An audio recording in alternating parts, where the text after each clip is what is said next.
To abubuwan dai kamar yadda ka faɗa ita matsalar tsaro wata abu ce wadda lallai ɗaya ake a shiga rijiya ba kai saka ce za ka yi ɗaya ka fito ba don sai ka duba ga waje ba.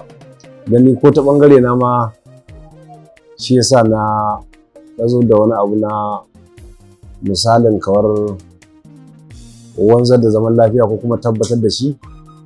Sai nace na sa gasa a matsayin na ɗan Najeriya kuma ɗan Arewa. Akwai gasa wadda za a yi ta muhimmancin a wayar da kan mutane akan zaman Najeriya lafiya shine zaman ka lafiya.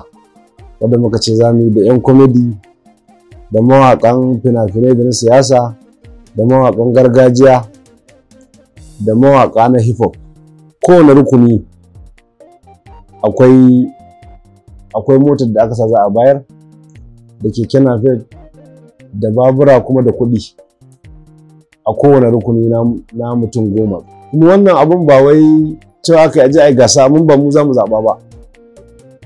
Za a sa wannan waƙoƙi a rediyo, musamman waƙoƙin minti 1 da rabi, minti 2, kar ta wuce minti 2 da rabi zuwa 3.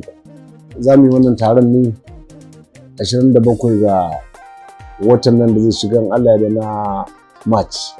Wanda suke sauraron waka su za su zaɓa. Mutanen da suka saurari waƙoƙin nan su za a ba su kwana 4 ko kwana 5 ko 7. Su sun saurari waƙoƙin kullum ana sawa awa 2. In an cire wannan a sa wannan. Su sun ji kowace. Su za su ce wane ya yi ƙoƙari, wane ya fi wane. Magana ce kawai ta Najeriya. Duk wanda zai waka ba ruwan shi da ni, ba wata gwamnati ba, wannan ni na ce na sa wannan a matsayin na ɗan Najeriya. Za mu fara karɓa daga 1 ga watan 3 zuwa 10 za mu rufe.